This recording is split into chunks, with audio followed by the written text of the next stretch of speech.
Hey, beautiful people. It is another week of divine soul awakening. Whoop, whoop. How's my family doing? Great. Doing fine. Doing Yeah. great. Good to see Uh, everybody. Great to see everybody. Thank you all for coming in. Hello, beautifuls. So, we are a group of psychics and spiritual mediums. We are coming together to awaken, help everyone through their process, and connect with their higher selves and soul purpose while lifting up humanity. So, that's who we are. So glad everyone is here joining. I'm very excited because my wife, Rita Mustafa, is joining us. And today we are talking about a TCM approach to what are we talking about? to to a healthy immune system. That's what it is. So Rita's with us today, and hey, Rita, how's it going? Good, good. Thank you for having me back. That's good. So we gotta decide what we're gonna do to open up with a joke or what. We gotta say something funny. Yeah. Anyway, so today we're going to be talking about and TCM stands for traditional Chinese medicine, and we're going to be talking about the TCM approach to the immune system with Rita. So I'm going to pass it to you, Riri. Okay. Yeah, so I thought since here in Canada we're in the fall season, so I thought this would probably be a good time to talk about transitioning the way we eat or the way we live to match up with our environment, and also to support our I could say meridians or organs. So I thought actually I'm going to put out a question to you guys. So here we're transitioning into fall. It feels more like fall winter instead of summer fall, but have you noticed that you're doing anything differently to get ready for the season that you're coming into? So as an example, like, are you eating differently? Are you maybe even decorating your home differently? Is your sleep pattern different? So what have you noticed if you're transitioning from one season to the other? Have you noticed anything that you're doing differently? That's to you guys. Yeah. I'm Or anybody. thinking. I'm in Arizona, so it's kind of like our seasons are a little funny here. We don't really have like it's Not drastic. Yeah, they're not drastic like here. Yeah, it's like 45 degrees in the morning and then 80 degrees in the afternoon. So it's more like, okay, I'm wearing a sweatshirt in the morning and then I'm changing into a tank top, Yeah. So yeah, I mean but the dark, like the cycle of like, getting darker earlier in the morning it changes your biorhythms. I noticed that, like, so I get tired like earlier, like I get tired when it gets dark. So if it's dark at like 6, I'm like, oh, it's like bedtime now. Like my body's like winding down. So I do notice that. Foods wise, yeah, I start to crave like more grounding foods. I have noticed that as the season's starting to shift.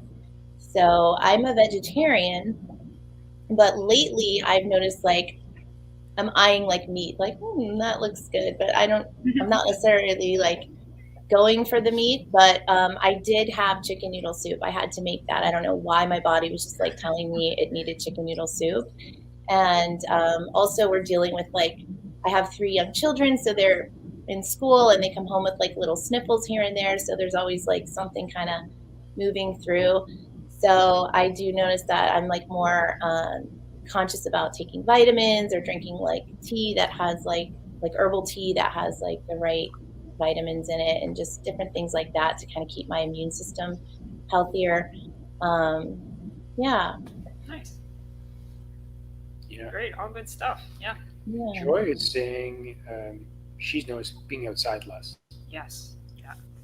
Yeah, I'm finding with myself that I'm starting to get more of a tickle in my throat. So I'm typically susceptible in my throat.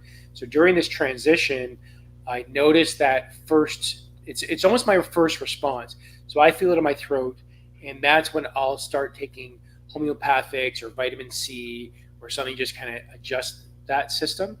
And but I find even typically for some time now, waking up in the middle of the night multiple times, my ears are just ringing or something's happening, and I find I had to meditate like 2, 3 in the morning now, which is which is something, yeah.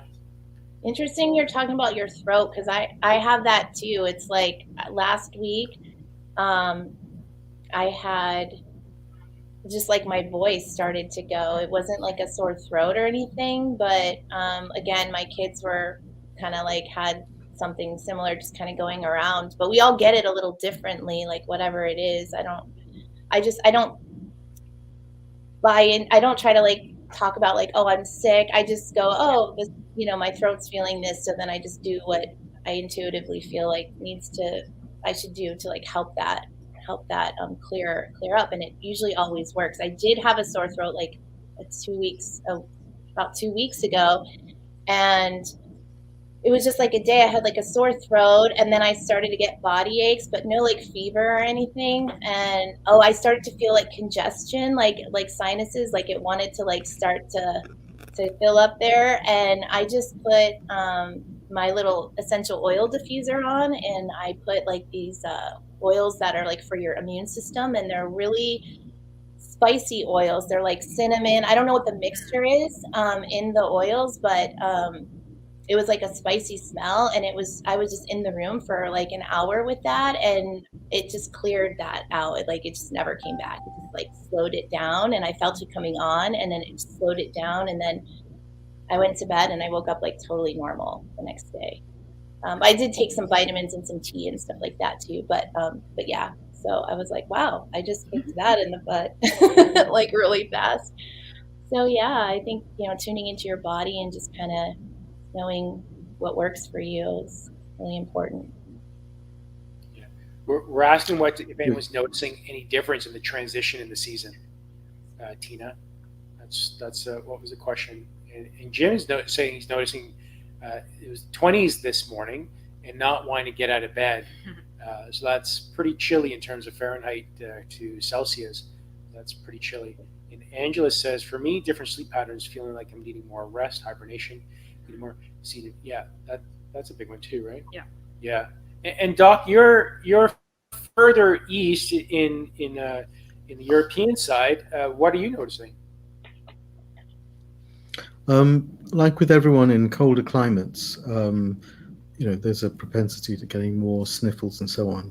I'll come on to that in a minute. But just lately, I found myself really irritated that the clocks are going forwards, because it's almost like we're being nudged out of our sort of gentle adjustments, and suddenly you get this sort of step change, which is takes a while to get. It's not difficult really, and a lot of people welcome the extra hour lie-in.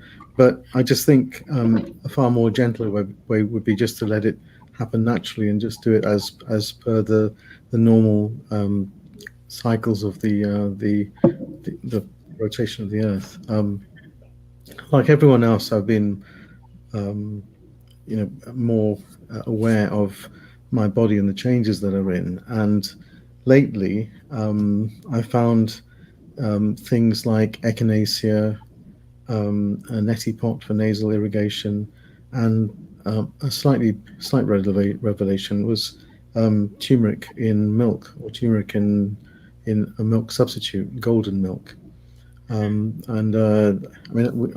it was quite nice, and it certainly knocked flu symptoms on the head. But the funny thing was, I was able to show my mum this and a few other people, and they all found it a very heaty, warming nighttime drink. So that what it does to them, at least, is to raise their core temperature, or their perception of the temperature, and also puts them to sleep as well, which is quite a good thing because it boosts your immune system at the same time. I've just noticed an increasing acceptance to explore herbal remedies, which, contrary to my profession or ex-profession, is quite a nice little journey of learning. Lovely. And Kristie, you're in line with us in the Eastern time zone, but you're further south, being in I guess mid-eastern USA. How about you? What have you noticed in terms of the change of the season, how it affects your body? I hadn't really thought of it much until she asked that question. I was like, oh, wow. Yeah, I had some changes. And I think since the time change. We had the time change. I have been out of whack since then, and I think I've even mentioned that a few times, and I still haven't gotten straightened out yet from that. But usually, season changes brings the sniffles and the note and the throat thing. And so, but my go-to is always echinacea, vitamin C, iron, and elderberry. That's my thing. And I also do ginger tea, ginger root. I boil the ginger root and use fresh honey. And so that's my go-to for like either, and if I get like a barely itchy throat, I start my echinacea immediately. And it's like a just, I don't take it all the time. I just take it when I need it. It's not a regular supplement for me. So when I do need it and I take that big boost, I take like 6 pills at once, and that it's like a loading dose, is, kind of like, it's just this big dose at once is what a loading dose is. And then you can taper down after that, and it just wipes it out immediately. So, but you got to catch it right away as soon as you feel a little tickle or something. So it might be something for other people to try too. But yeah, definitely dressing warmer. It was 20 degrees last night, and dealing with the cold. And I don't deal with cold well. I stay cold in the 70 degree weather, and when it's 20, I can't take it. So. You got to move to AZ, Arizona. And Arizona doesn't do the time change either, which is beautiful. Yeah. You got an extra room there, Rachel? What? You got an extra room? Yeah, it's funny. My sister's been staying with us a lot now, so yeah, we're getting full. We're getting a full house. Yeah, we might have to do build a casita in the back. You can handle maybe a few more families, right? Yeah, I mean, why not? So back to you. Back to me. Okay, cool. So yeah, it's great that you guys are sort of in tune to. It doesn't even have to be in tune like knowingly, but even unknowingly, that you're actually making these little changes as the seasons are happening. So I have a little 5 elements chart if you want to bring that up. So in Chinese medicine, one of the theories that we often refer to is called the five elements. And the 5 elements is used for so many things. Today we're going to talk about it in terms of like the seasons, but it can be used in many different ways. It can be used to kind of decide like what a person's personality could be, like what element a personality could be. It could be in regards to a relationship. It could be even in feng shui. That's what they use, is the 5 element theory. So so if we look at the 5 elements, we know there's only 4 seasons. The earth element is sort of our transition element. It's our transition element. And so metal is actually where we're at in terms of seasons. So the metal element in Chinese medicine houses the large intestine and the lung. So when we get to autumn, it's really important in Chinese medicine to make sure that everybody's got strong lungs and also a healthy immune system, a large intestine. So as long as we supporting the large intestine and the lung, then when we get transition again into the winter season, then we'll have an easier transition into that. So let's see. The metal. So what is this chart that we're looking at here? Okay, so these are all the 5 elements. So wood, fire, earth, metal, and water.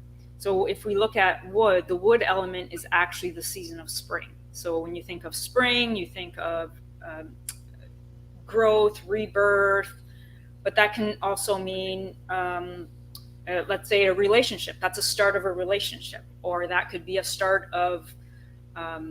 People always make New Year's resolutions January 1st, which is the worst time of year to be making resolutions, because that's not a time of growth. That's a time of retreat. So really, New Year's resolutions should really be being made in the spring, because that's the time to grow. That's the time to change. That's the time of birth birthing new ideas, right? That is so smart. It's very, yeah. And each element, so if I stick with wood for a moment, is the liver and the gallbladder. So the springtime, if I notice more clients are coming in and they have a lot of emotional issues because liver is the organ associated with the wood element, then I kind of can see like, okay, that element is out of balance for them. So I need to focus on supporting their liver, their gallbladder, which in turn will hopefully help their anger, or maybe they're having other issues related to the liver organ. So then it just generates. So the wood generates fire. So you can't have fire without wood. So wood generates fire is what we say. Fire is the season of summer. So summer is hot. Summer is joy. We're happy. We have lots of sun. We eat, colorful foods. And so if someone comes to me in the summertime and they're maybe depressed, then I know that element is out of balance because they're lacking joy, right? So there's something out of balance in that element. And it doesn't even have to be that they come to me in the summertime and lacking joy. It could be any time of year. But if a person comes to me, we can use the word depressed, but basically lacking joy, then I can think like, okay, I need to support the fire element, or maybe support the heart or the small intestine so that they can get joy back. And then earth, it would be, it's really supposed to be the transition between summer and fall, but it could be the transition between any season. So earth tends to be like a late summer. And is there much to say about that? So the earth element is basically harmonizing. So it really is the center of all the elements. And then that brings us to metal, which is the autumn season. And so in the autumn, we start to, so a lot of you were talking about the sore throat or the tickle in the throat. So autumn is the metal element is very much affected by dryness. So what happens when we transition from the summer to autumn, right? We start to put the heat on in our house. So now we're drying things up. Then we get in our car and we put the heat on in the car. So drying, more dryness. So the dryness is more of what is actually affecting our lungs at this time of year. So if we don't think about, okay, how much humidity do we have in the house? How much are we drinking? What kind of fluids are we getting into? Are we dehydrated? Maybe we're not drinking enough, or we're, whatever it may be. So dryness is a really important focus for this time of year. You don't want the house to be too dry. You don't want your body to be dry. We think about like my lips this time of year are so dry. I'm like constantly putting chapstick on, right? Just to kind of like keep my lips from being so dry. But it just happens. Like the house gets so dry, the skin gets dry, the lips get dry. Like there's just so much dryness. So so it's really important to just focus to be aware of, that dryness is part of maybe what's causing our dry or our tickle in our throat, or even our lungs to be dry, or our throats to be dry. And we do need some amount of mucus. We do need some amount of lubrication within our system. So if everything dries up, then that could be one way that pathogens are allowed to enter, because there's nothing really stopping it or trapping them from getting in. And another thing that happens in the metal element, or the season of fall, is I mentioned the lung. In Chinese medicine, the lung is actually the immune system. So if I wanted to support someone's immune system, I'm actually focusing on supporting the lung at this time of year. And so that could mean eating more pungent foods. So I want to increase circulation, right? By eating more pungent foods, like more onions and more garlic, and turmeric was mentioned, and ginger was mentioned. Like these are all great pungent and warming foods, right? Our body's naturally going to be cooler, or depending on where you live, it's colder, so we want warming stuff anyways, but the warming and the pungent help with the circulation. So what does that do? So you're saying it's the lungs, but is that warming the lungs as well by having more pungent foods? Is that what happens? Yes, well, it doesn't necessarily warm just the lungs. It's really about circulation, so increasing the circulation of the whole body. If someone this time of year is prone to asthma, which happens, right? So in the fall, the cooler weather, the dryness, and then people start saying, "Oh, my asthma acts up in the fall," and it again. So if we look back now, it's like, okay, is asthma actually the issue, or is it the dryness? Is it that we need to be supporting the lungs more? So we could be adding more pungent foods, but also each of those elements also is associated with a color. So in the metal element is associated with white. So eating more white foods this time of year helps support the lung. So think of like onions, cauliflower, Asian pears. What else? Now we're talking about the skin color or something inside. Like, I guess the like food garlic itself. as well. The food itself, yeah. So that would be garlic as well. Garlic would fit in there, yeah. So fennel. So white foods in Chinese medicine actually help support the lungs. So think about, when you're preparing your meals or having soups or stews, try and incorporate more white foods, whether it be cauliflower or more onions or more garlic or, like I said, fennel. I'm sure there's others like parsnips, and there's so many foods to think of, right? But yeah, so the color of foods makes a big difference, or is important. What else does it say in there? It says pungent. It says opens to the nose. So again, the respiratory system, the lung and the respiratory system are pretty much the same. So we say each element opens to a certain area. So if someone comes in the fall and they're prone to sinus stuff, then again, I know it's the lung or the metal element I need to focus on. If someone comes to me and they have red eyes or like bloodshot eyes, then I would look at the wood element for that person, or think, there's some sort of liver issue happening here. So right now, because we're in the autumn, Yeah. and we're entering into the colder season, we have these warmer foods. This is building up the immune system as well while we're doing this. Yeah. So the immune system. So I picked a very hard topic to speak about because it's very hard to translate years of information. But okay, so the immune system in Chinese medicine is actually not an organ, it's actually an area. So it's the area between the skin and the muscle of the body. So in Chinese medicine, we say, so whenever someone gets a cold or a flu, we say that a pathogen has entered the body, but it's trapped, right? So, and we call it a wind. So think of like a wind getting trapped inside somewhere, and it just causes all this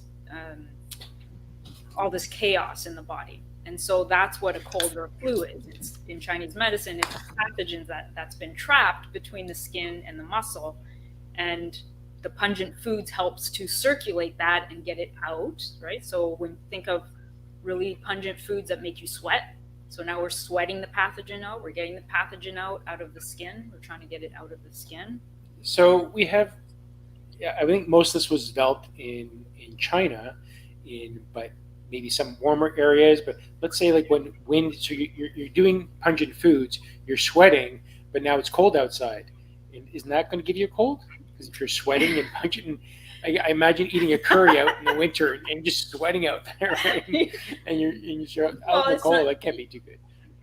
Yeah, so the sweating is important, but you still need to be covered up. So it's not like you're going to be wearing summer clothes and eating a curry. Well, maybe but how about will, Rachel? Rachel's wearing a tank top in Arizona. Yeah, yeah, it's just such a difference in temperature. So like that's where I feel like it shifts like in the day so drastically. But I have a question about spicy foods. So where would spicy foods like fall? So spicy would fall under pungent normally. Okay. Yeah. So because I just think it's interesting because when I did the essential oil and it was like a cinnamony like kind of scent, it really like knocked that like sinus whatever was trying to form, it like totally knocked it out. Yeah, it's just interesting. Yeah, so that's that pungent kind of so yeah, again, I'd call that a pungent flavor. We use the word flavor. And so it helps to bring pathogens to the surface and out. But if you are, like Con was saying, if you're in a warmer climate, it's not that I want people to sweat. It's to increase the circulation, right? So there's people walking around that always have cold hands and cold feet. Doesn't matter if it's summer, middle of summer, or the dead of winter, like always cold hands, always cold feet. So that person would benefit from pungent foods probably all times of the year, not just fall or winter. Like they would, probably in the spring and the summer, they should probably still be eating pungent foods. So if you're trying to increase circulation, how about like working out or just going for a run or exercising? Yeah, those are all things that can increase circulation also. Yeah, it's like you're heating the inside of your body up, and it's like getting like blood pumping through, and like everything's just like moving again. So anything that's stuck is going to come out, because that's essentially what you want to happen. You want to release whatever is like trapped in there that's not good for you, like any toxins or anything. Yeah. Right? Is that? Mm-hmm. Nice. Yeah. And then also each, if you go back for a second, so each element is also associated with an emotion, right? So if someone has a lot of grief in their life, doesn't have to be fall, but if someone has a lot of grief, then that affects the lung. So, someone might have a death in the family, and then all of a sudden, not all of a sudden, but maybe within a week or so, they have pneumonia, or they have a cough, or they have some sort of respiratory issue because they're not dealing with the grief, and then it affects the lung. So same with anger. If someone has a lot of anger, then it can affect how the liver functions. What's another easy one to understand? Fear. Fear is a big one. This past 2 years is all about fear, right? Like fear messages being sent to us over and over and over. And so over time, if you can't deal with the fear, then it can affect how the kidneys function. So even being mindful of emotions, like what emotions can also be affecting different areas of the body. Interesting. Mm-hmm. So Angela, we're going to be taking some questions as well. So if anyone does have any questions for Rita, please bring it forward, or for the panel, and we can share. Angela comes up with her first question, and she's asking, do you recommend cleansing the nasal passages with a saline solution, like a neti pot, for boosting immunity? And people don't know what that is. It's like a little pot. It looks like a tiny teapot that you put in your nasal passage, and you tip it over, and it floods the nasal passages with saline solution or clean water. Yeah. You can definitely use that to keep the nasal passages clear. If you're someone who's prone to sinus issues, then I would look a little further and say, well, what's contributing to the sinuses always being full, right? So in Chinese medicine, the things that would pop into my mind would be too many damp forming foods, or foods that are too greasy maybe, or eating the wrong foods, like there we go. There's an example of a neti pot. Oh, yeah, beautiful. Or nasal irrigation, yeah. Bigger for a second, Doc. There it is. I'll talk about this is a modern version. Is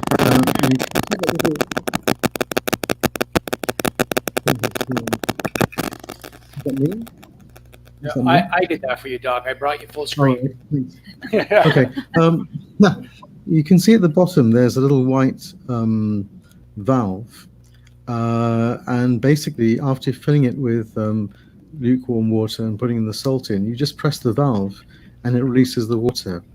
I'm not too sure about the immunity, but what I do know is that if you live in a dusty environment, you can get an accumulation of dust in your nasal passages, and this sort of thing does help clear stuff out, and it's actually very effective. One of my daughters has sinusitis, and she swears by this now because it really does help clean out her nasal passages, and she's a bit icky about stuff, so she was able to cope with this sort of thing. This is a very simple thing. All you do is you just invert it and press a button where the white button is, and it really works. It really works. Nice. I haven't seen that one. You can get it. It's on Amazon, and it comes with sachets of salt. And it's not very expensive at all. Lovely.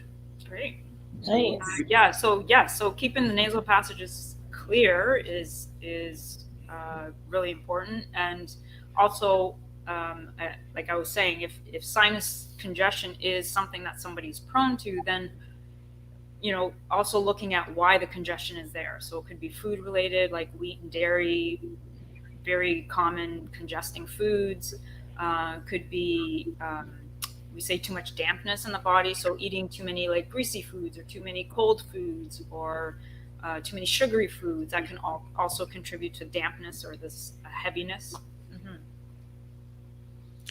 One thing we've noticed a lot is dairy food thickens secretions all over the place, including in the chest and also in the nasal passages. And shifting to a non-dairy diet, for some people, changes that experience of congestion. The other thing we've found out, sort of not me, but others in my family have found out, is that certain nuts also make your secretions thicker, as well as, dare I say, bananas, which is probably the favorite fruit in the UK is a banana, would you believe it? And so some fruits can also trigger you. So I guess it's by a bit of trial and error that you may or may not find one of these things actually makes your passages more blocked. Yeah, totally agree with that. And I know you've said this to me a lot of times, is having orange juice during a cold. Oranges, yeah. So that's one of the common things people do if they're catching or feel like they're catching a cold, or if they have a cold, they start loading up on orange juice. And in Chinese medicine, oranges are very phlegm-forming, congesting food. And so a lot of people don't even get the connection that, you have a cold and you're all congested and stuffed up, and then you're drinking all this orange juice and it's just causing actually more congestion. So, other types of juices would be fine, like even a grapefruit juice or apple juice or something like that would be better. But it's interesting how we've just been told that, there's vitamin C in oranges, so let's just drink lots of orange juice, right? So that's something also in terms of chronic congestion. If someone's eating a lot of oranges, maybe that's a connection also. What about like lemon, like putting lemon in your water, or it should have vitamin C in it too, I would think. But yeah, absolutely. So, yeah, like fruits and vegetables contain vitamin C, right? So you can be doing lemon juice, you can be doing apple juice, you could do grapefruit juice, Broccoli juice. Broccoli juice, yum. Yes. I put lemon in a lot of things that I make. So when I cook something, I just like squirt lemon juice on it in soup and everything. It's really good. Yeah, and you can. Sorry to interrupt. You can look it up on the web about the relative vitamin C content of different citrus fruits. The surprise for me was that the bell pepper's got more vitamin C in than most things on earth. So you can just chew on a bell pepper and that'll do the trick as well. So what happens when you cook it then? Talking about bell peppers or putting lemon in your cooking, does that burn away the nutrients, the minerals, or the vitamin C levels? Vitamin C is very heat sensitive. So if you like bell peppers and you don't mind them having them al dente or just very, very lightly cooked, then that's probably the best thing. But don't overdo it, because it'll just kill the vitamin C. Correct me if I'm wrong, Rita. I'm pretty sure vitamin C is heat sensitive. Yes, definitely, it's very sensitive to heat. Yeah, as are most vitamins, right? Most vitamins are sensitive to heat. Yeah. What was I going to say? I didn't know about the bell pepper thing. That's awesome. Yeah. Cool. Yeah, that's why I always say it's fruits and vegetables. Yeah, because we've been taught like vitamin C, oranges, right? Oranges, oranges. All the other fruits. Oh, the lemon. You were talking about lemon juice. So, interesting about lemon. So I love lemon. Lemon juice. Like I use it for. I tell people to do lemon first thing in the morning in some water, and it acts like a little gentle detox for the liver. It's very sour is the flavor that goes to the liver, so it's very good for liver. But this time of year, sour foods are very astringent and drying, right? So we have to make sure we're not doing too many sour foods, because that could be even more drying for people who already have dryness. Interesting. So you're talking about Yeah, and that's a struggle in Arizona because it's dry here. Like we don't get a lot of rain, and the sun is really hot, and dryness is definitely an issue out here. Yeah. But good to know. Thank you. So talking about sour, Jim talks about grapefruit juice Yeah. and lemon water. Yeah. So is there a risk of having too much now? I mean, it's going to be different for everybody, but if you don't have, so yes, grapefruit juice is going to be sour, as is lemon juice. So if these are juices you drink every day, and you notice you're maybe getting a little bit constipated, or you're noticing dry skin, or dry hair, or dryness anywhere else on your body, then I would cut back on it. So there you go, Jim. Yeah. That's a good one. So we have our next question here from Amy, and Amy asks, "I have a liver Qi deficiency with too much heat rising. Any recommendation for me? I suffer from migraines mid-month and during my cycle. I'm also open to TCM." Yeah. So you think you have a liver Qi deficiency? Okay. So yeah. So liver Qi is basically the word we use for energy in Chinese medicine, and so each organ has energy to it, and so when we talk about an organ, we can say that it's in excess or it's in a deficient state. So if it's in excess, then it causes heat, or it's causing chaos in one way or another, or if it's deficient, it's causing like the opposite. It's causing fatigue. It's causing I'll just say fatigue. And so with liver Qi deficiency, so one of the things that's important is with the liver's in charge of smooth flow of energy. So if the liver is deficient or stuck or doesn't have a lot of energy, then we have to think about, okay, how can we increase just the flow of our energy? So maybe that means walking, or maybe some activity, that kind of thing. And what happens if something's deficient for a long time, it can cause heat, and then heat rises. So that's what leads to headaches and bloodshot eyes and migraines, and anything that's rising up, maybe red face, or red cheeks, or redness that kind of rises. So any recommendations for me? So I would definitely, if you haven't had acupuncture, I would just try acupuncture first. That would be my first choice. But in terms of food, I would say some pungent foods to help with the circulation.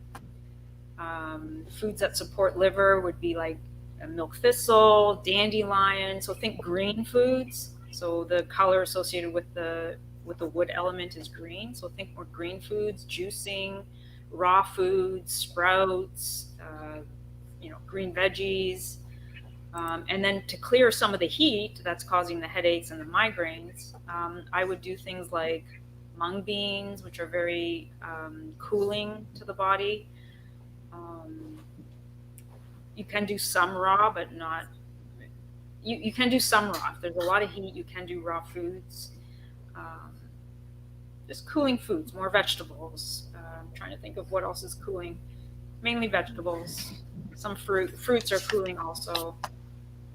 Make sure you're drinking your water. What about cucumber? Yeah, cucumber. Yeah, cooling foods. Yeah. So cool the body down, but at the same time support the liver by giving it the milk thistle, the dandelion, the greens, the juicing. Yeah, I'm hoping that helps. Very cool. Also for Amy, I looked up real quick. The frequency of the liver is 317.83. So if you have the frequency generator, maybe listen to that frequency, because if you have problems with an organ, usually the frequency is off balance. So that will help get that back in balance too. Sure. And Angela's saying she's been doing lemon water daily in the morning. You may need to cut back during the season. And since I have a tendency to be dry or dehydrated. Yeah, good point. Good point. Our next question comes from Wendy. And Wendy says she had her gallbladder removed. what would be the emotions that would have caused that? And what is the gallbladder? What's it for?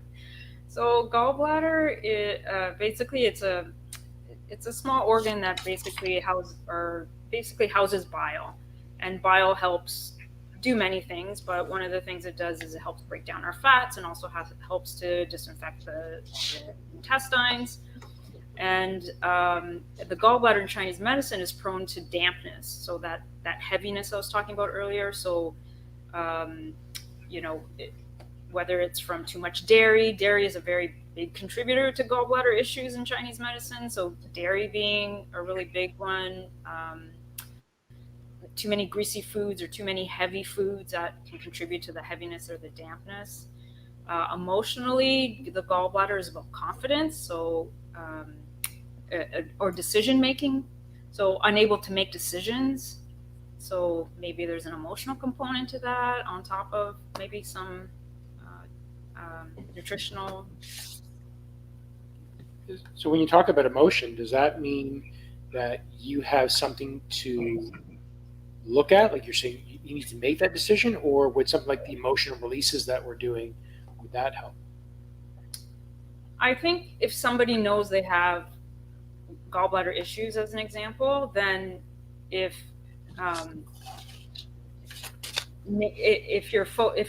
you want to focus on the emotion of it, I'm not saying it's always going to be this particular emotion, but just look at maybe your own personality and say, do I make decisions easily, or do decisions come hard to me? And then maybe work with those questions and see if there's any change in gallbladder. So if you're someone who's having gallbladder attacks, as an example, yes, there's some structural stuff going on, but does it get worse with certain emotions? So if you're at work and you have to make decisions all the time and you're just awful at it, then does that make the gallbladder attacks worse, kind of thing? I don't know if that helps answer the question. Interesting. Yeah. Very cool. But dairy for sure for gallbladder issues. Greasy foods, damp foods. Avoid that. Avoid dairy. No dairy. Yeah. Okay, that's great. That's great. And Amy's response: thank you very much. Appreciate the advice. I do receive acupuncture, but I'll try to eat more cooling foods and try the 317.83 frequency. Yeah. Very cool. Very cool. Next question for Rita is from Katie, and she's asking any food recommendations about ulcerative colitis. Yeah. So that's inflammation basically throughout the whole, anywhere within the digestive system. Sorry, this is colitis. So still inflammation in the colon, and so inflammation, I think heat, I think so something is affecting. Okay, sorry, I'm trying to keep it simple, but it's difficult. Okay, so inflammation. So I think inflammation first, and heat, right? So inflammation causing heat, causing the ulcers, and so if we take those one by one, so inflammation, things that help reduce inflammation. Some of the things we already talked about. Turmeric is a very good anti-inflammatory. You can do omega-3s, another very good anti-inflammatory. You can also look at, okay, what's causing the inflammation? Most likely it's either a pathogen and or food sensitivity. So if it's a pathogen, are there viruses or bacteria or parasites or something that needs to be cleared out? Are there certain foods that are contributing to the inflammation? So again, we go back to wheat, dairy, eggs. Those are the main ones, but it could be many other foods. And then the heat. So how do we clear the heat? So think about more cooling foods. So cucumbers, mung beans, more raw foods. More fruits, more vegetables, more juicing. Cabbage juice. Cabbage juice is one of the best things that you can do for ulcers. Doesn't matter where the ulcers are in the body. Cabbage juice? Cabbage juice. I never thought I need a big old glass of cabbage juice. It doesn't taste good, but I'm telling you, if you have a juicer, just juice some cabbage, Or what I do, which you probably don't even know, is I put it in our juices in the morning. It's very soothing, very calming and soothing the digestive tract. So, yeah, I haven't given you straight cabbage juice, but All right, so you can hide it for like your I kids can and hide. husbands. Sneaking it in there. Yeah. Good. You're acquiring the taste. See, you don't even know it. He hides Yeah. quite a bit of foods in my stuff. Little bits of broccoli everywhere. I have no idea. Yeah, she feeds me like a baby, which I'm so thankful for. Right? Yeah. So, Can I just mention? I mean, first of all, cabbage you can hide it in anything, including lettuce and with fruit salads. The Yeah. only thing, Katie, is I'm sure Rita would agree with this, is whatever you do, just change one thing at a time, and just see the effect. Okay, just Yeah. it's like a natural experiment, and UC is pretty dramatic when it goes pear shaped, but just do one thing at a time and just use that as a little natural experiment. Okay. The second thing, as I'm sure your physicians would have told you, is that you've got to be quite careful about vitamin absorption, and again, just be aware of any supplements you might need to have, because it's pretty horrendous when it goes pear shaped. So just do it slowly. Okay. so we had a few different recommendations from avoiding foods and adding foods, and what would be the first thing that you would say something like this to do to avoid first, and or what would be like? So even you, doc, said you should do this in baby steps. So what would you guys say? What's the first thing you would do? I'll let Rita answer this first. Okay. I would look at what they're presenting with first. So some people can have ulcerative colitis and kind of not have too many symptoms, probably because they're on medication. But if someone's coming in and they have, bleeding with every bowel movement, then I would focus on like clearing the heat, soothing the large intestine. So yeah, I kind of would start with what's presenting the most, I guess. Okay. Yeah. Doc? How about you, Doc? I have to be honest, I'm not an expert. It's been a long time since I worked on a GI ward, so I'd be a little bit wary about giving advice. But I totally agree. It depends if you're in an active phase of the disease or if it's in control. My limited understanding of these things is that you can either try an elimination diet where you slowly remove things, or you can do the opposite and add things. I guess it's 6 of one and half a dozen of the other. But whatever you do, just do it gradually. Don't do it all of a sudden, because the last thing you want is for this to sort of blow up and then you have a real problem. Yeah, that's a very good point. Yeah. Yeah, and she's confirming about the idea of recommendation of eliminating food types. That could be here to make sense for her. That's great. Okay. Yeah. Love it. And also remember, emotionally, the colon represents the connection to the outside world. So how do you connect to the outside world? Do you not want to connect to the outside world? Right? Ulcers are things that are eating away at you. What's eating away at you? So emotionally, you can think of that also. Ooh, that's a big one. Yeah, There's a gut what's punch. eating away at you? Yeah. Beautiful. So Tina's asking, what foods can help with healing muscles like a torn tendon? Asking for a friend. Yeah, friend. Yeah. Uh-huh.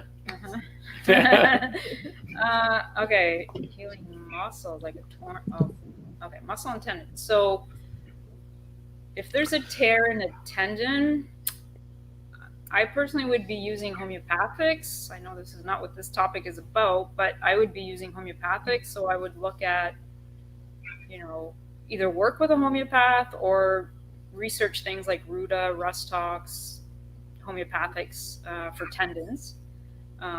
If it's muscle, things that benefit muscle would be any magnesium, so magnesium-rich foods, Epsom salt baths, taking magnesium as a supplement. Magnesium is found more in like vegetable and plant-based foods, not so much in animal-based foods. I don't know if that helps. Hope that helps. Cool. Doc, do you want to add in any 2 cents on that one? No, I'm gonna stay out of this one. Okay, it's not my area, and I don't want to say the wrong thing. Okay. Fair enough. All right, so now we have something from June. Any foods that may help with sugar cravings? I've been trying going cold turkey, but sugar loves me, and I love sugar. So do I, June. I definitely have a sweet tooth, and Rita's cooking with more natural stuff helps me for sure. And I don't know, what do you have to say about that? So sugar. So a couple of things. Sugar is an addictive substance. So yeah, so it's often difficult for people to even go cold turkey with avoiding, like, getting rid of refined sugars. But so again, when someone comes to me with saying that that's what they want to work with, to me it's like I go back and say, well, why is there a sugar craving? So again, is there a pathogen? So candida, I think when someone has candida, there's a lot of an excess of yeast in the body, and yeast feed off sugar. So is it your body craving sugar? Is the pathogen craving sugar? Is it just the addictive substance? And so you have to retrain your brain not to want or need sugar.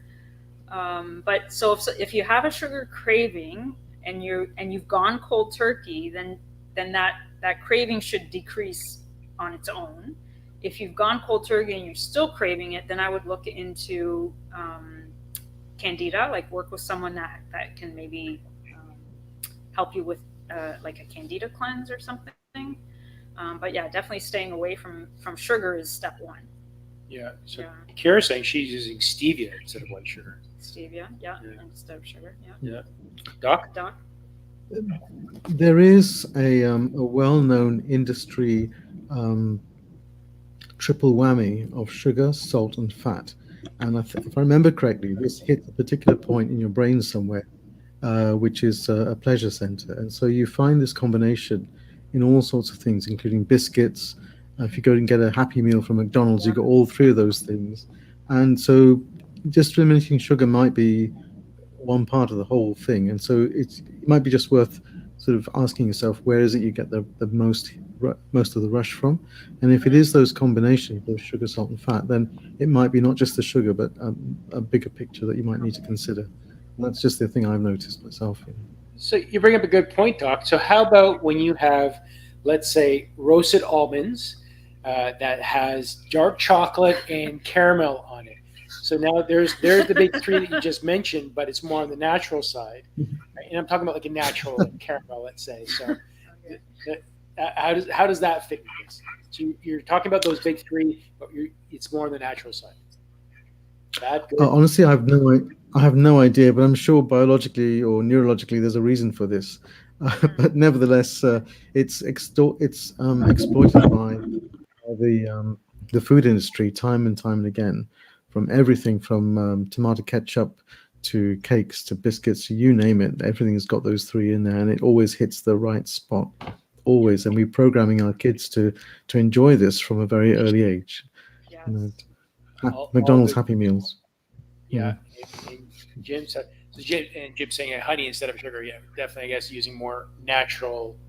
Yeah, switching to more natural source of sugar is definitely huge. Someone mentioned stevia earlier. Now there's like monk fruit and other sugar alcohols that are out there that people can try to use instead. But yeah, there has to be a balance, right? Like if you're craving sugars all day or sweets all day, and alcohol falls into that category too, in breads, right? Those are all sugars at the end of the day, are all going to become sugar in the body. So so if you see a pattern where you're sort of always kind of resonating towards those foods, then you need to look a little bit deeper as to even just why. Yeah. Okay, so I got to bring this back to myself because I do have a sweet tooth, and all those things that all you guys just said, I'm like, yeah, sounds good. Like I'm like, I can eat all that happily. So does that mean? And I have a sweet tooth. So Rita often is baking things in the house, and she's using the natural alternatives in her cookbooks. So everything's all natural. But I have to have these things around. And if I have store-bought stuff, I notice that it's not as good. Like I like your clean cooking. So how does that Do I have an issue? That's my question. Do I have an issue? Carefully. Do I have an issue? Okay, so I think you're okay. So I think I know you like sweet or sugar, but I think for you it's more of a comfort, relaxing thing. I don't think that if I didn't have any cookies in the house one night that you would, you'd have a tantrum or you'd just be like anxious or, that's more of the addiction type of feeling like I need that fix. I can't be without. Whereas, you can have an apple if you really want something sweet, like eat an apple, right? And that should satisfy that craving. So I'm just very needy. Yeah. I think you just like the comfort. It's the end of the day. You want to relax. Like I don't see you eating cookies all day long. It's like a reward feeling too. Like, something to look forward to. Like we do enjoy food for other reasons than just like, what we need to balance, so that I think that's normal. Yeah. I'm surprised you haven't mentioned Canadian maple syrup. Any views on that? And lastly, what about inulin as well? The audio jumped there. Say it again.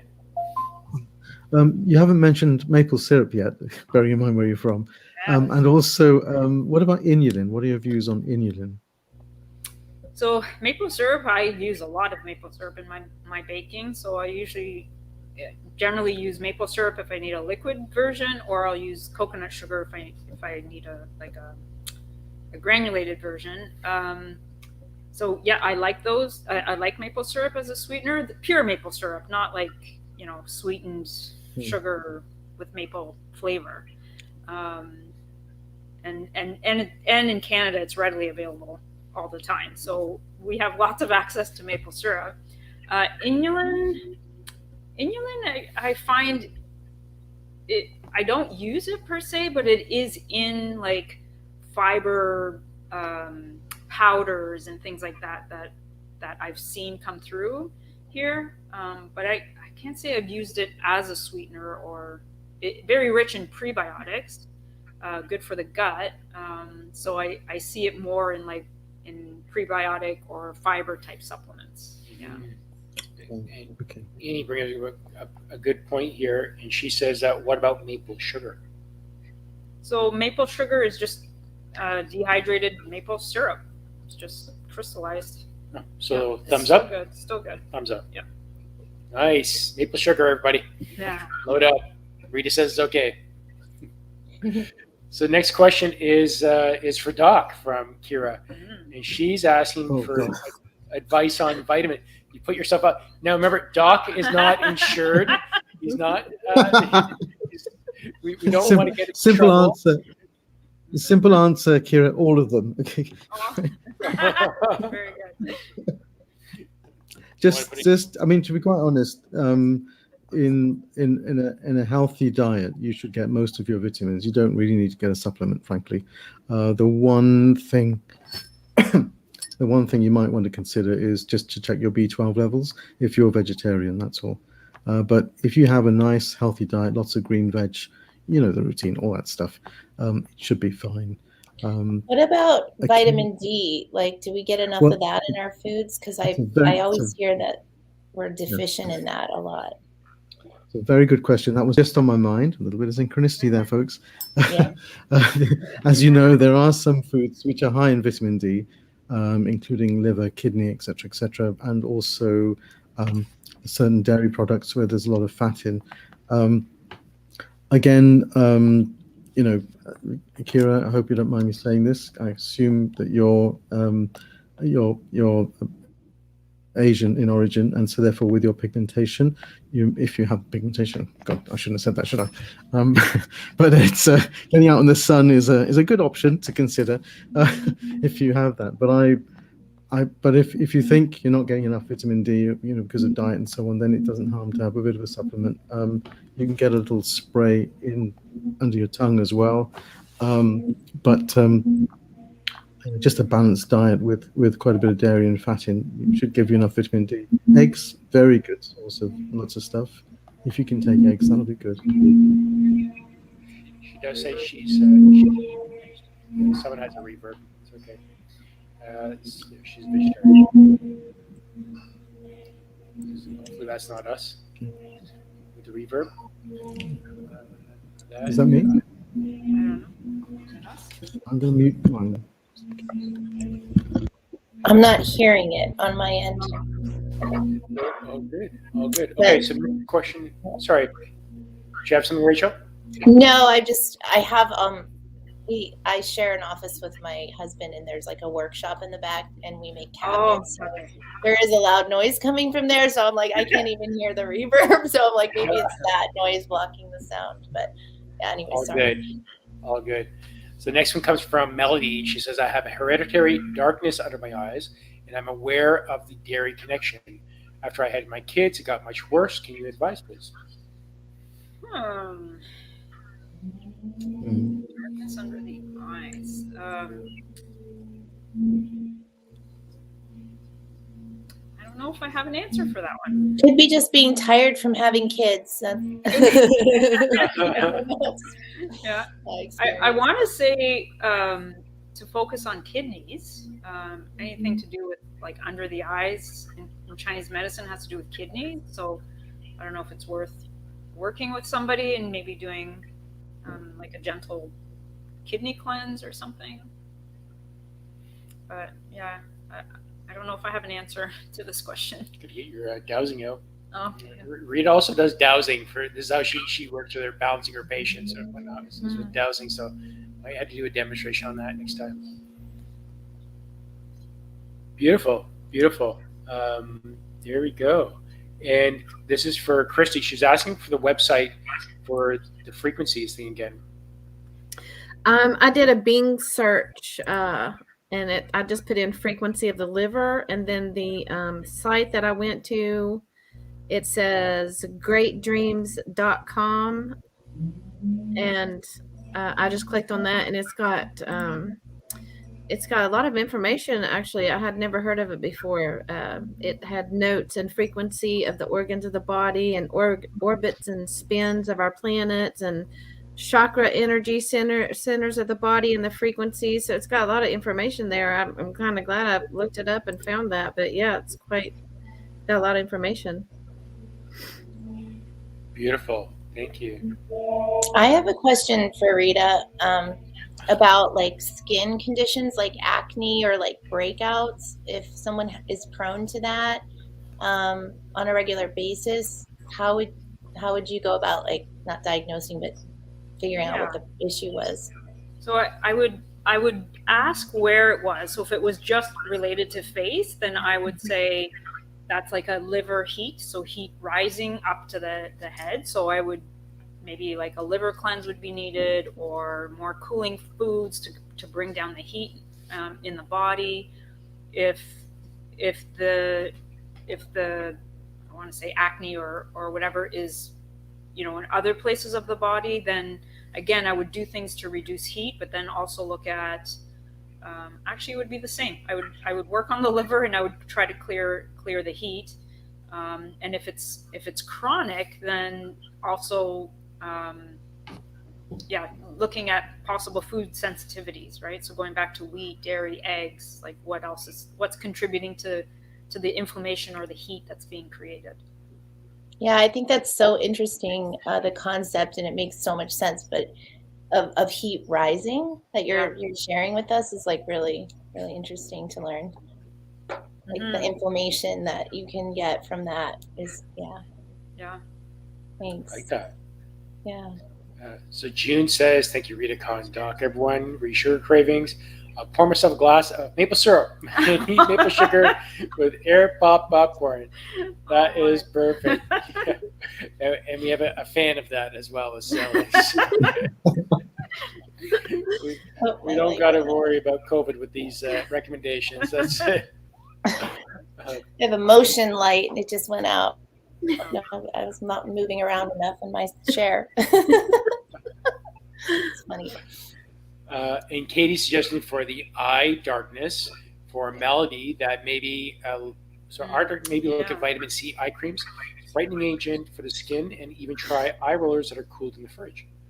Great advice. Yes, those are I'm going to steal those ideas. Yes, those are great. So jade rollers are really good, and yeah, vitamin C cream is it is a whitening agent. So yes, brightening agent. Yeah, I'm going to steal those. Thank you. Right. Yeah, Even thank though- you. That's a good tip. Good. Okay, and now we got a question from Angela. And Angela says, how about magnesium? I've heard many of us are deficient due to a lack of the minerals in today's fruits and veggies. Yeah, especially in North America, we're very much deficient in magnesium. Yes, because of how our food is growing, but also stress, coffee drinking, other other lifestyle things that we do. So yeah, most people need to supplement magnesium. Even though you can get magnesium through foods, obviously plant-based foods is a great way to get magnesium, but I still find most people need magnesium. How do you know if you need it? I look at things like, do you get muscle cramps? Do you have a lot of muscle tightness? Do you have trouble sleeping? Do you crave chocolate? Those are the main ones. There's so many others, but those are the ones that kind of pop into my head right now. So I think even restless leg, like I'm trying to think of like who would be obvious for magnesium. And then there's different forms of magnesium too. Constipation is another one that benefits from magnesium. Like a magnesium citrate benefits a lot for constipation. So you mentioned a couple of different things. So there's magnesium citrate for constipation. What's the other magnesium? So magnesium glycinate is another one, better for those that are prone to looser stool.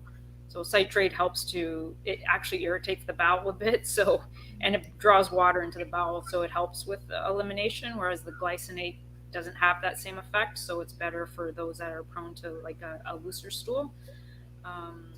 So if you have someone with like restless, so I've been having a lot of restless body syndrome and sleeplessness. So which magnesium is better to take in that case? I'd probably start with magnesium glycinate. I would start with glycinate, but there's other forms, right? You can do Epsom salt baths. You can do Magphos tissue salts. Like there's a lot of different ways to get magnesium into the body. There's magnesium gels that you can actually put onto different areas of the body to help relax muscles. So, but if it's more systemic of a twitching or spasming, then I'd probably start with the glycinate and or tissue salt. So systemic means what? That's a big word. Whole for body. me. Whole body. That's great. That's good. I have a question for you, Rita. My mom and stepdad get the leg cramps and the muscle spasms in their legs, and they had heard to get mustard and just put it in their mouth and the cramps would go away. So they tried it. Yeah. And they said as soon as the mustard touches their tongue, the cramp stops. Oh, do you have any idea? Or like mustard seed? Like no, mustard, like ketchup and mustard. Yeah, mustard. Okay. And I can't figure out, do you have any idea why would that? I don't know why it helps, but it does. And they swear by it. They keep mustard on the bed. When they have a cramp, they just squirt some mustard in their mouth and the cramp is gone. And I'm just, I don't know what's in the mustard that's helping those cramps. I don't know. Unless it's like a circulation thing, because mustard is pungent. It's considered pungent. Maybe it's circulation. I don't know. I'm totally guessing. It's a weird one, but so anyone out there that has those leg cramps or it's an instant. She said both of them swear by it. They were like, I don't know, it sounds kind of weird, but they tried it and it worked. So now it's just like a go-to. It's automatic for them. So. Over and above the sensory effect of having mustard on your tongue, quite something. I've just quickly Googled it, and apparently yellow mustard has got a high amount of magnesium in. Oh, I don't know. Oh. It's just, So it's like a but then an immediate effect is a bit surprising, I must say, because it will take a while to absorb. So I don't know about that at all. The only one thing to mention about magnesium, as far as I remember vaguely, there was something about having magnesium and calcium in the right ratio. So not having, I can't remember exactly what it is. So I don't know whether, Rita, you've got anything on that at all, but I vaguely remember something like a 2-to-1 ratio, but that's a long time ago.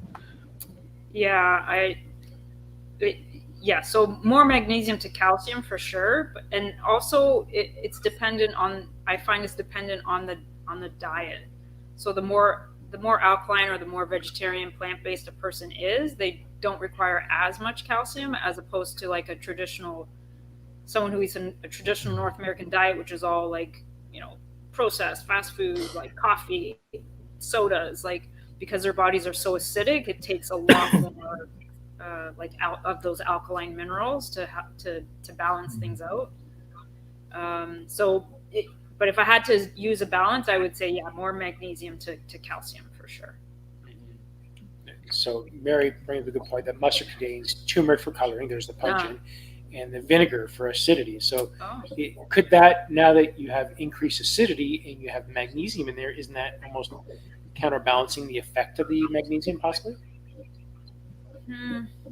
Instead of using the word acidity, I would use an astringent or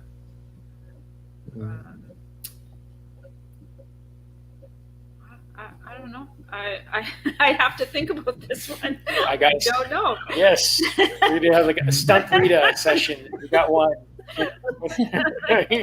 Mustard. I'm gonna have to look that. I know. I'm just like I don't know. I don't know what to think about it, so I thought I'd ask.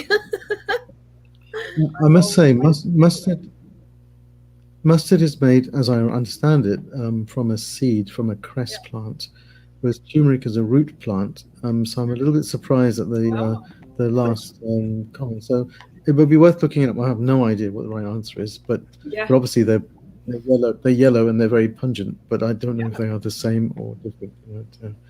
Yeah. And Katie has a good one here. You had Nature Calm. That's we use that as well. What you got to do is read the package. You have to use boiling water for Nature Calm and almost make it a tea before you actually have it, because I don't know what happens with it, but something about the ions. The Natural Calm is a brand of magnesium. The company is called Natural Calm, I believe, and it's a form of magnesium citrate. It comes in a powder form, and you just make it into a tea. So a lot of people will use it before bed, especially if you have a hard time sleeping or you're prone to like Charlie horses or muscle cramps or restless leg. I gotta throw it. So Jim says he's taking pickle juice for a calf cramp during a sporting event. Wow, pickle juice. That's got to be the vinegar that's in there, maybe? Astringent? Yeah, there's something. Yeah. Something about the astringency. Mm-hmm. That I don't know. I don't know how to make that connection just yet.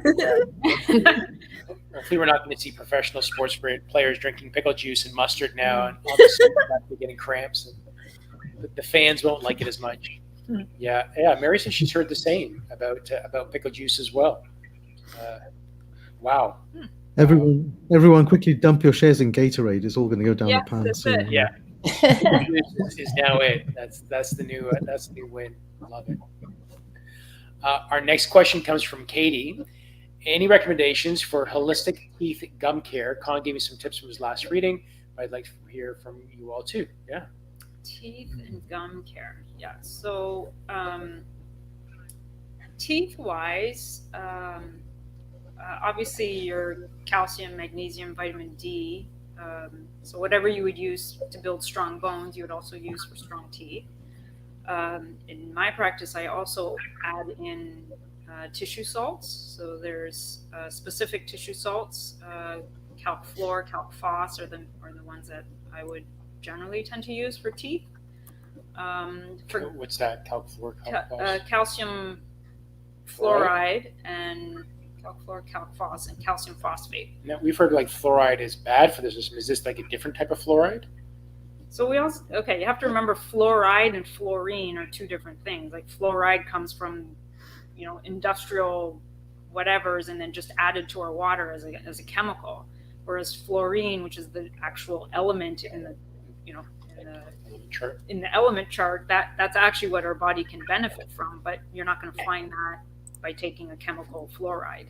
Right? So that's just industrial waste compared industrial waste. That's a good way of putting it. Nice. So when you're doing the tissue salts, it's very small amounts of fluorine and calcium, and then calc phos, which is phosphorus and calcium. Yeah. I'm pretty sure I remember this right, but there's quite a lot of fluoride in tea. So, in black tea. It's yeah. So you might have stains. Add that in. You might have very good teeth, but there'll be stains, basically.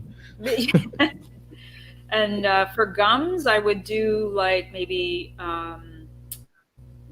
oil pulling. Oil pulling is very good.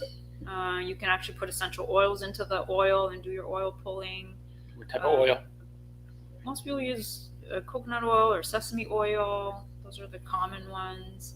You can add clove in there. So clove is, if there's pain, you can add clove.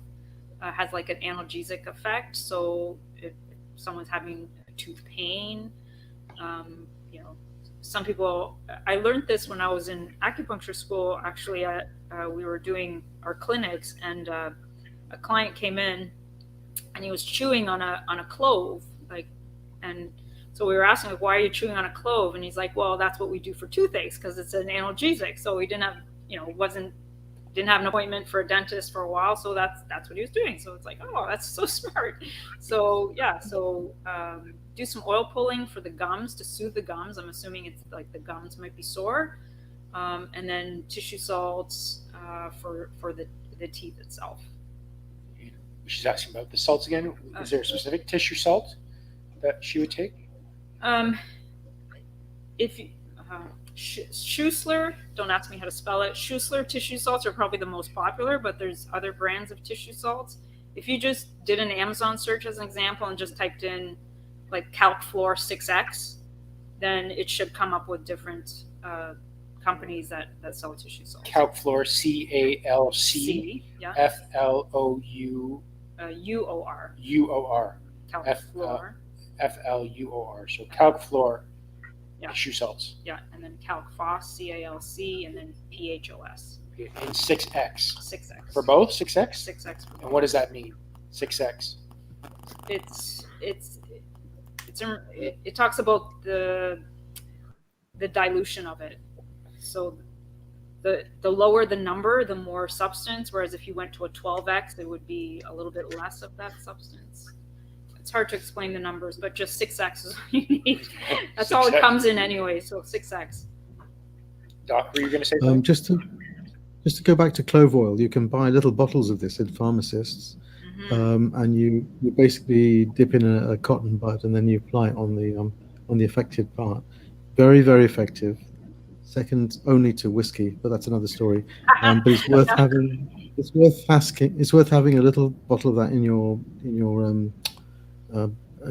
where you keep your plasters and all that sort of medicinal stuff, because when you need it, my goodness, you really need it. And sod's law is usually at night time when you need it, so it's well worth having that. So. Yeah, have that right beside the whiskey. Yeah. Not in that order, though. Melody's asking if oil pulling is safe with amalgam fillings.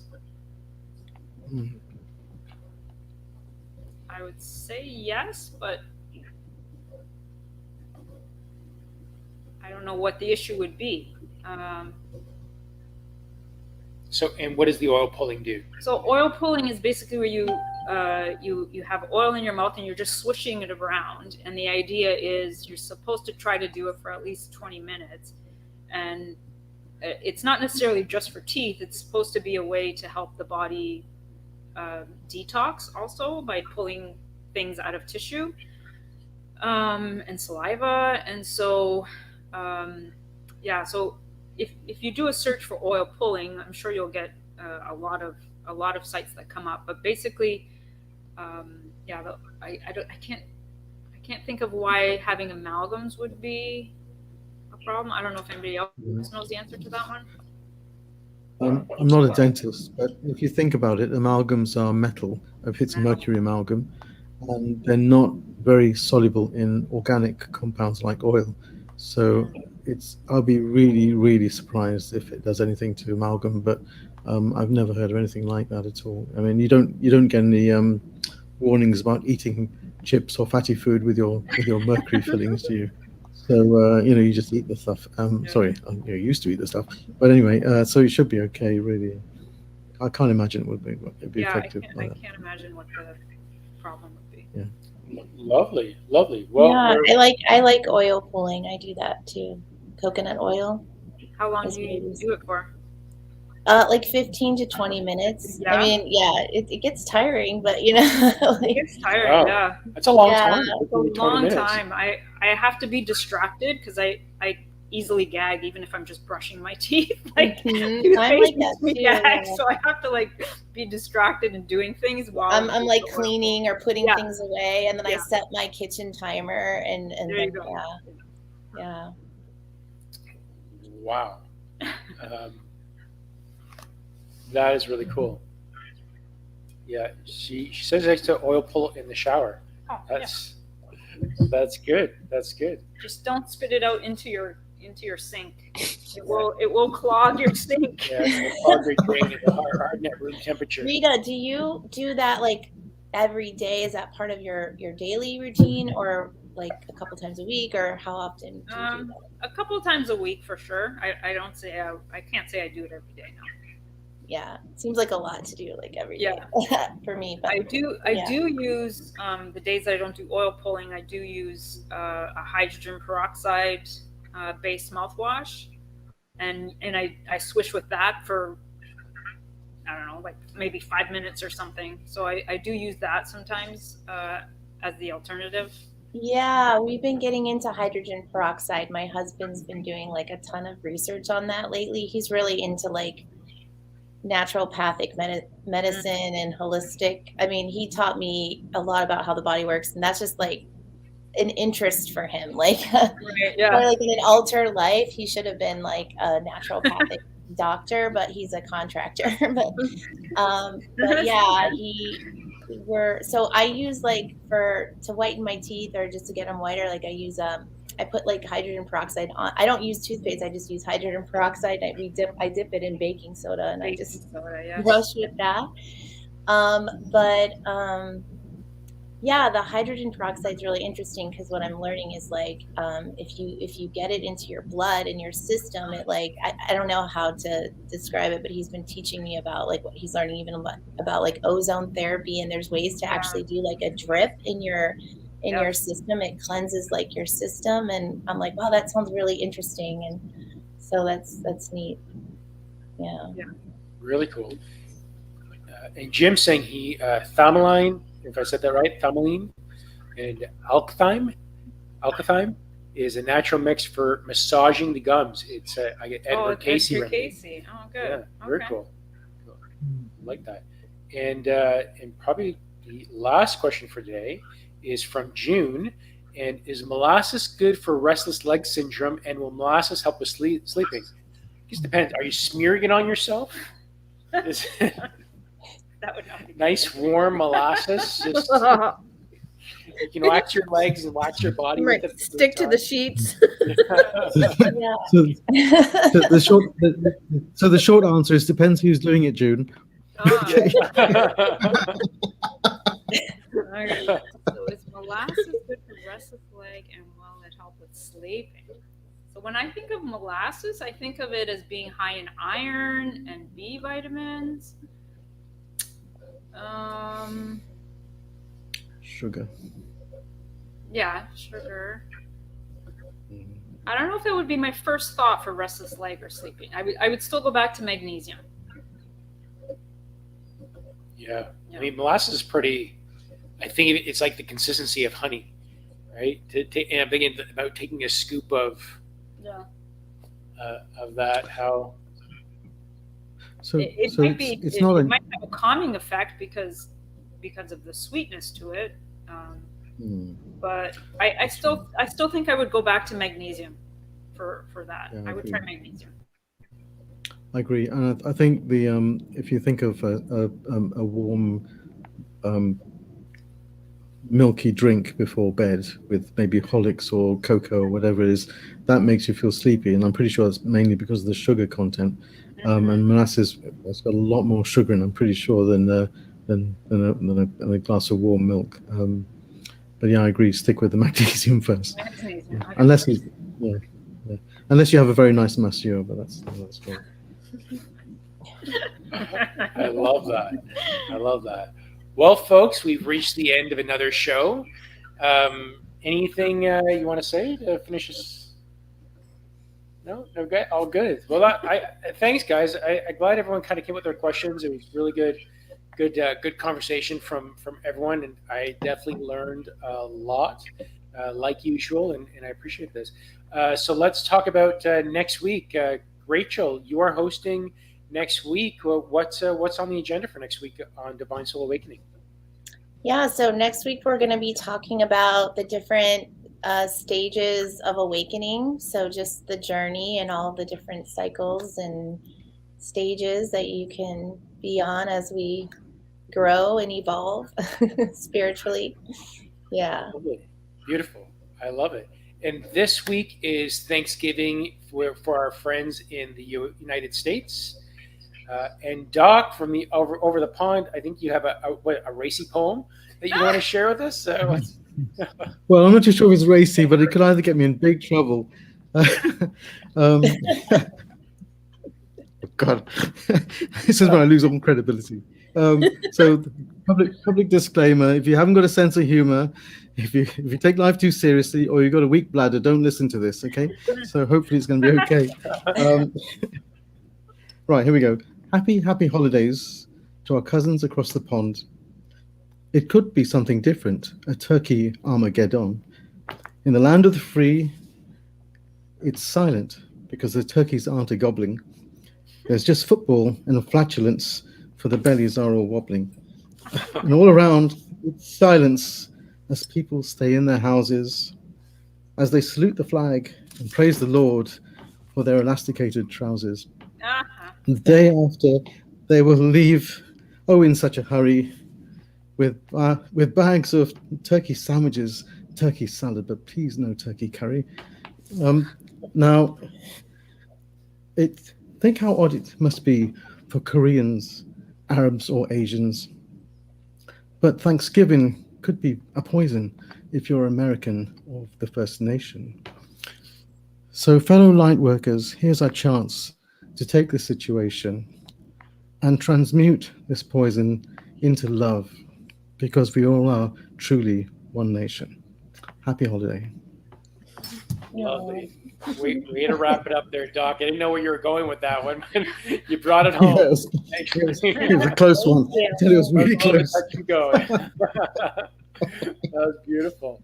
And Mary says Friday is Indigenous Peoples Day in the USA. Beautiful. Oh, right. Love that. Love that. We definitely love our Indigenous people and our whole family here. So what's going on for the rest of the week? Doc, Kristie, anything for you guys before I go to Rachel? No, nothing particular, no. And how about you, Rachel? I just want to wish everyone a happy Thanksgiving and say that I'm grateful for all of you guys on the panel and all of the people that show up for our show. And so I just want to express a little bit of gratitude on Thanksgiving for you guys. Aww. Girl. Thank you. And Rachel, what's going on with your events and Getting a tickle.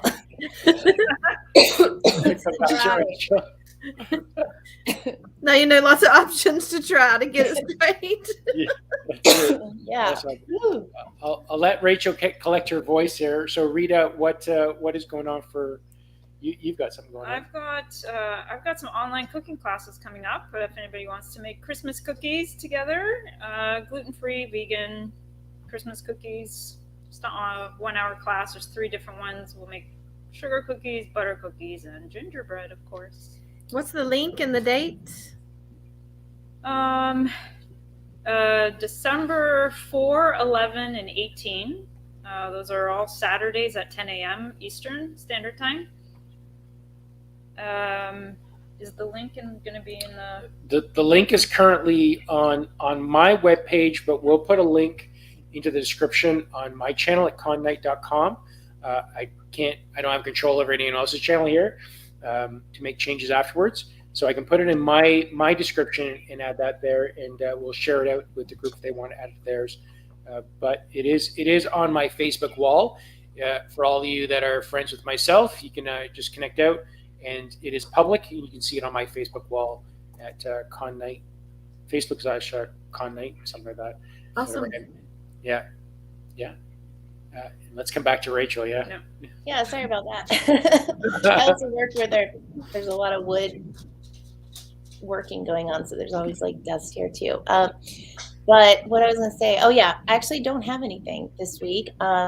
Maybe next week, but I'll talk about it next week. But yeah, I'm just gonna take some time for the family and stuff. And happy Thanksgiving to everybody in the U.S. that's watching, and Kristie. And yeah, it'll be fun to spend some time off a little bit. Yeah. Love that. For myself, as usual, 1 Billion Strong YouTube channel. I'm on at 12 noon and 12 midnight. And William just forwarded me the meditation instructions and the meditation that was channeled to him through John. So he sent that to me in Google. So I'm going to convert that over today and probably broadcast that version tonight. So there'll be some updates happening to the 1 Billion Strong channel. Of course, I'll be back on my channel, connight.com, on Friday for channeling Eric. So we'll be channeling and just answering all your questions, messages from Spirit and guidance, and that will be coming Friday. And then I think I finally have time now to do the group meditation for emotional releasing. So I'll be posting that up in the next week or two as I put that up. But I'll be doing that this week for sure. It'll go up, and I'll put that up. Anything else? I'll just say, like, I've been doing some videos again on my channel, so I do like channeled messages on my YouTube. So I'm gonna try to get some videos filmed maybe this week too. So yeah, keep an eye out for that. But yeah, lots of good stuff happening. Yeah, and Rita just reminded me, we have 2 more Divine Soul Awakening sessions for this year. So next week will be the second last of the year. The week after, we'll be having our final year wrap up. We'll be looking back at a year in the review. And then we'll be off until the new year. Mid-January, we'll come back, and Martine is going to be starting our year off with some singing bowls, which we're really excited for. And that's it. So that wraps us up. We all good, guys? Yeah. Beautiful. Thanks, everybody. Much love. Thank you all for support and sharing the energy. And we will see you in my channel in a couple of days, but we'll see you next week. I love you all. Bye. Bye, guys. Love you.